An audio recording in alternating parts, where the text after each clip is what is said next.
24-এর ছাত্র জনতার অভ্যুত্থানে 30,000-এরও অধিক মানুষ আহত হয়েছে। এখনও ঢাকার বিভিন্ন হাসপাতালের বেডে শুয়ে কাতরাচ্ছেন অনেকেই। না, এখনো পাইনি, আমি চিকিৎসা পাইছিলাম সরকারিভাবে ফ্রি দিছে। যারা আহত হয়েছেন তাদের অভিযোগ, জুলাই শহীদ স্মৃতি ফাউন্ডেশন থেকে তাদের তথ্য নেওয়া হলেও এখনও কোনো আর্থিক সহায়তা পাননি তারা। গত 5ই আগস্ট পুলিশের নির্মম বলির শিকার হন মাত্র 8ম শ্রেণীতে পড়ুয়া তামিম। হারিয়ে ফেলেন একটি পা। তামিম ঢাকা টাইমসকে বলেন, আমার তথ্য নিয়েছে সরকার, কিন্তু এখনও আমি কোনো আর্থিক সহায়তা পাইনি।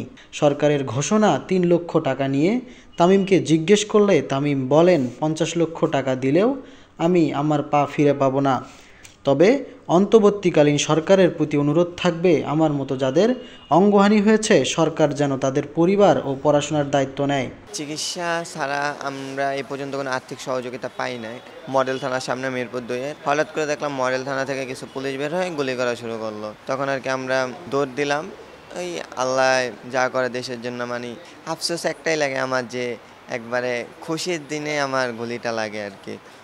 তামিমের মতো অনেকেই চিকিৎসা সেবা ছাড়া এখনও কোনো আর্থিক সহায়তা পাননি। সরকার থেকে যেটা হয়েছে, পঙ্গুতে ছিলাম আমি যখন, তখন পুরো চিকিৎসাটা ফ্রি ছিল। জাস্ট একবার হচ্ছে ফোন দিয়েছিল, ফোন দিয়ে জাস্ট জিজ্ঞেস করেছিল, মানে ভেরিফিকেশনের জন্য তথ্য নিয়েছিল, বাট এরপরে আর কি এরকমভাবে যোগাযোগ করা হয়নি।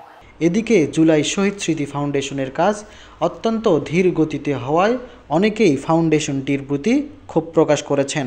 আমি সরকার থেকে কোনো আর্থিক সহায়তা পাই নাই, কিন্তু চিকিৎসা পাইছি আমি। আমার তো এখন পড়াশোনা করার বয়স, 3 লক্ষ টাকা দিয়ে আমি কি করব। জুলাই অভ্যুত্থানে তামিমের মতো আহত অনেকেই তাদের মনের কষ্টগুলো এভাবেই জানাচ্ছিলেন। জুলাই শহীদ স্মৃতি ফাউন্ডেশন থেকে তাদেরকে আর্থিক অনুদান দেওয়ার কথা থাকলেও এখনও চিকিৎসা সেবা ছাড়া কোনো অনুদান পাননি। তাদের দাবি, তাদের যেন সুচিকিৎসার পাশাপাশি আর্থিক অনুদান সরকারের পক্ষ থেকে দ্রুত দেওয়া হয়। সাকিব হাসান, ঢাকা টাইমস, ঢাকা।